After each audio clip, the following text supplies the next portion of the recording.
అందరికీ స్వాగతం. ఈరోజు మనం ఆమ్, డెవలపర్లు రోజూ వాడే ఒక టూల్ గురించి అంటే గిట్ గురించి కొంచెం లోతుగా మాట్లాడుకుందాం. అవును, ఇది వర్షన్ కంట్రోల్ సిస్టమ్. మన కోడ్లో మార్పులు ట్రాక్ చేయడానికి చాలా అవసరం. కరెక్ట్.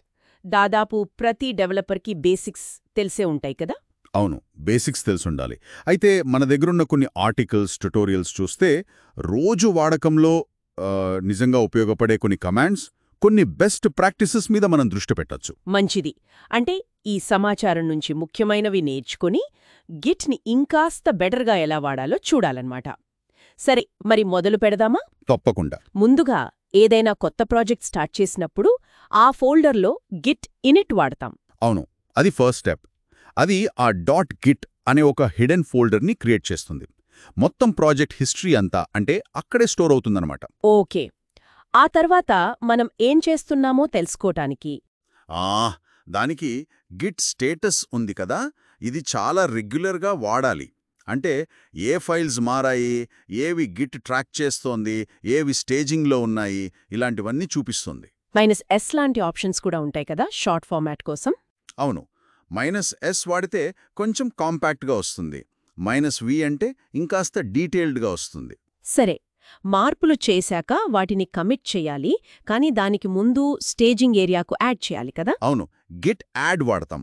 గిట్ యాడ్ డాట్ అంటే ఆ ఫోల్డర్లో ఉన్న మార్పులన్నీ యాడ్ అయిపోతాయి. లేదా ఫలానా ఫైల్ పేరే ఇవ్వచ్చు. ఇవ్వచ్చు, గిట్ యాడ్ ఫైల్ నేమ్ అని. ఇక్కడ ఇంకో విషయం, గిట్ యాడ్ -p అనేది ఒకటి ఉంది. గిట్ యాడ్ -p, అది కొంచెం ఇంట్రెస్టింగ్గా ఉందే, ఏంటది? ఇది నిజంగా చాలా పవర్ఫుల్ అండి. -p అంటే ప్యాచ్ అన్నమాట. ఇది ఏం చేస్తుందంటే మీ ఫైల్లో మీరు చేసిన ప్రతి మార్పుని అంటే చిన్న చిన్న భాగాలుగా, చంక్స్గా చూపిస్తుంది. ఓహో. చూపించి ఈ మార్పుని స్టేజ్ చెయ్యాలా వద్దా అని అడుగుతుంది.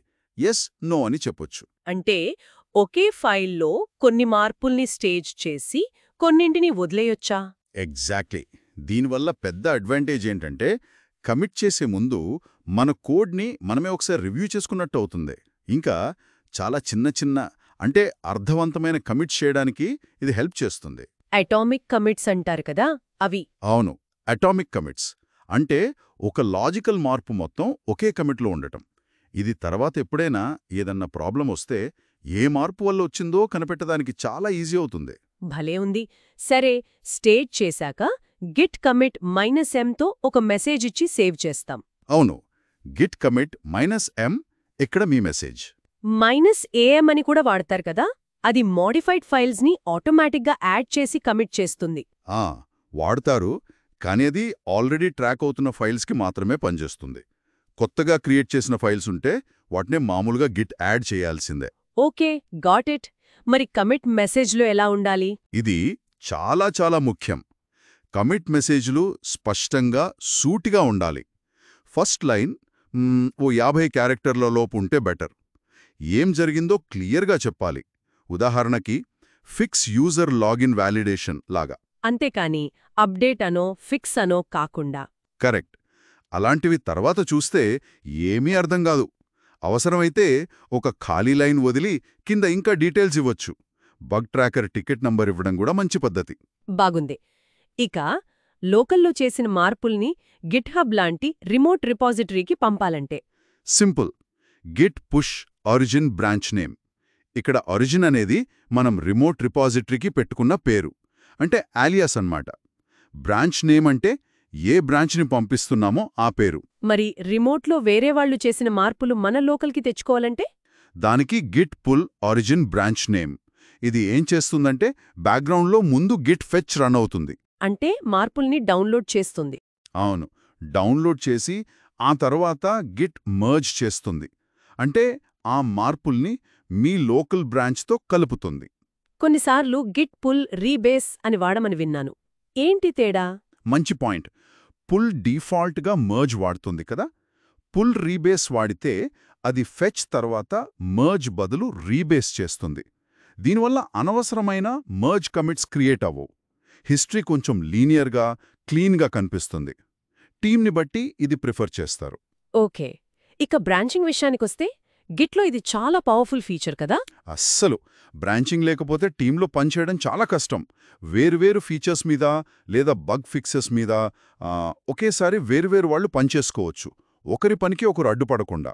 కొత్త బ్రాంచ్ క్రియేట్ చేయడానికి గిట్ బ్రాంచ్ నేమ్, ఆ బ్రాంచ్కి మారడానికి గిట్ చెక్అవుట్ నేమ్.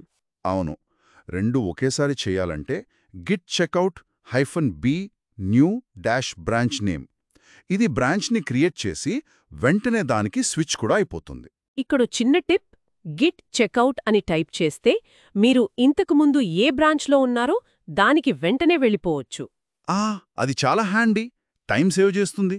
సరే, ఒక ఫీచర్ బ్రాంచ్లో పని పూర్తయ్యాక ఆ మార్పుల్ని మెయిన్ బ్రాంచ్లోకి కలపాలి. అప్పుడు గిట్ మర్జ్ బ్రాంచ్ నేమ్ వాడతాం. కరెక్ట్. టార్గెట్ బ్రాంచ్లోకి, ఉదాహరణ మెయిన్, చెక్అవుట్ అయ్యి అక్కడ నుంచి Git merge feature branch name run చేస్తాం. ఒకవేళ కాన్ఫ్లిక్ట్స్ వస్తే? వస్తాయి, ఖచ్చితంగా వస్తాయి. అంటే రెండు బ్రాంచులలో ఒకే ఫైల్లో ఒకే లైన్ దగ్గర మార్పులు జరిగితే గిట్కి కన్ఫ్యూజన్ వస్తుంది. దాన్నే మర్జ్ కాన్ఫ్లిక్ట్ అంటాం. అప్పుడు దాన్ని మాన్యువల్గా ఎడిట్ చేయాలి? అవును, ఫైల్ ఓపెన్ చేస్తే గిట్ మార్కర్స్ పెట్టి చూపిస్తుంది ఎక్కడ కాన్ఫ్లిక్ట్ ఉందో.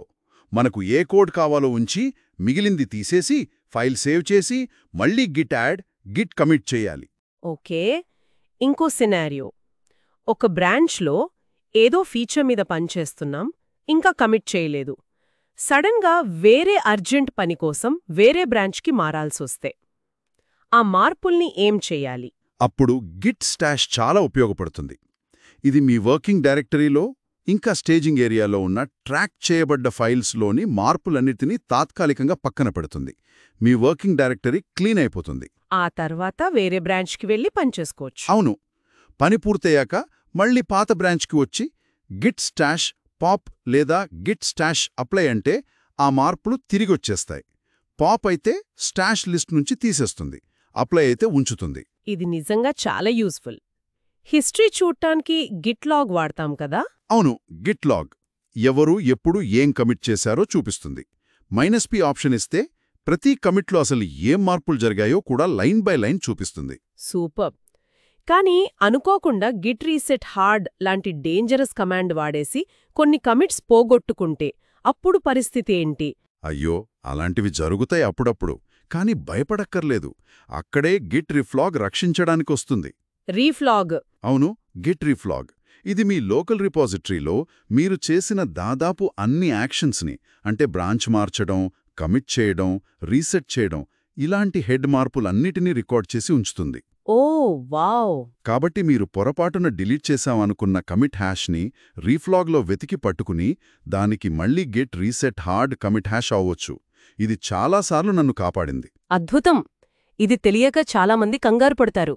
సరే, ఇంకో కమాండ్ గిట్ చెరీ పిక్ దేనికి వాడతారు?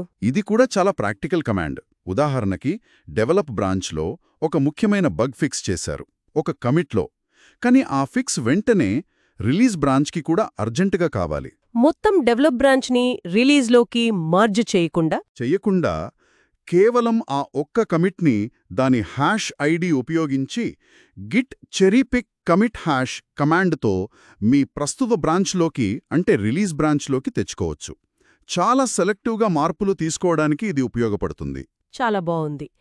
మనం ఇంతకుముందు మర్జ్ వర్సెస్ రీబేస్ గురించి కొంచెం టచ్ చేశాం, పుల్ రీబేస్. అప్పుడు వాటి మధ్య మెయిన్ తేడా ఏంటి? ఎప్పుడు ఏది వాడాలి? ఇది కొంచెం కన్ఫ్యూజింగ్గా ఉంటుంది మొదట్లో. సింపుల్గా చెప్పాలంటే గిట్ మర్జ్ రెండు బ్రాంచ్ల హిస్టరీలను ఉన్నది ఉన్నట్లుగా కలుపుతుంది. ఇది ఒక స్పెషల్ మర్జ్ కమిట్ని క్రియేట్ చేస్తుంది, ఆ రెండు బ్రాంచ్లు ఎక్కడ కలిసాయో చూపించడానికి. హిస్టరీ గ్రాఫ్ చూస్తే అది కొంచెం నాన్ లీనియర్గా కనిపిస్తుంది. ఓకే, మరి రీబేస్? గిట్ రీబేస్ అలా కాదు. ఇది ఏం చేస్తుందంటే మీ ఫీచర్ బ్రాంచ్లోని కమిట్లను తాత్కాలికంగా పక్కన పెట్టి మీ బేస్ బ్రాంచ్, ఉదాహరణ మెయిన్, లేటెస్ట్గా అప్డేట్ అయ్యేలా చేసి ఆ తరువాత మీ ఫీచర్ బ్రాంచ్ కమిట్లను ఒక్కొక్కటిగా ఆ లేటెస్ట్ బేస్ బ్రాంచ్ పైన తిరిగి అప్లై చేస్తుంది. అంటే హిస్టరీని రీరైట్ చేస్తున్నట్టు. ఎగ్జాక్ట్లీ. ఫలితంగా హిస్టరీ చాలా స్ట్రెయిట్గా, లీనియర్గా కనిపిస్తుంది. మర్జ్ కమిట్స్ ఉండవు. కానీ ఇది హిస్టరీని మారుస్తుంది కాబట్టి, అంటే కమిట్ హ్యాష్లు మారిపోతాయి. అందుకే చాలా ముఖ్యమైన రూల్ ఏంటంటే ఎప్పుడు కూడా పబ్లిక్ బ్రాంచ్లపై, అంటే వేరే వాళ్ళు కూడా వాడుతున్న బ్రాంచ్లపై రీబేస్ చేయకూడదు. ఓ ఓకే, అది గందరగోళానికి దారితీస్తుంది. అవును.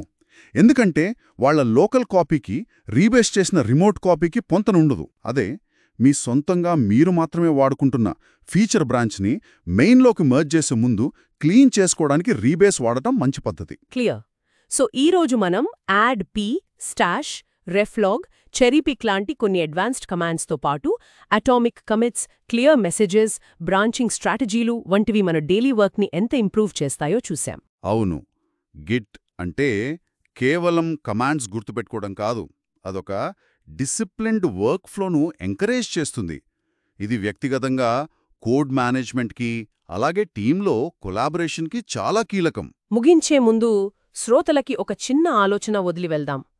మనం వ్యక్తిగత కమాండ్స్, టెక్నిక్స్ గురించి మాట్లాడుకున్నాం కదా, వీటికి మించి ఒక టీమ్గా అందరూ కలిసి ఒక స్టాండర్డ్ గిట్ వర్క్ఫ్లో, ఉదాహరణకి ఫీచర్ బ్రాంచ్ వర్క్ఫ్లో లేదా కొంచెం కాంప్లెక్స్ అయిన గిట్ ఫ్లో లాంటిది ఫాలో అవ్వడం వల్ల ఇంకా ఎలాంటి లాభాలుంటాయి?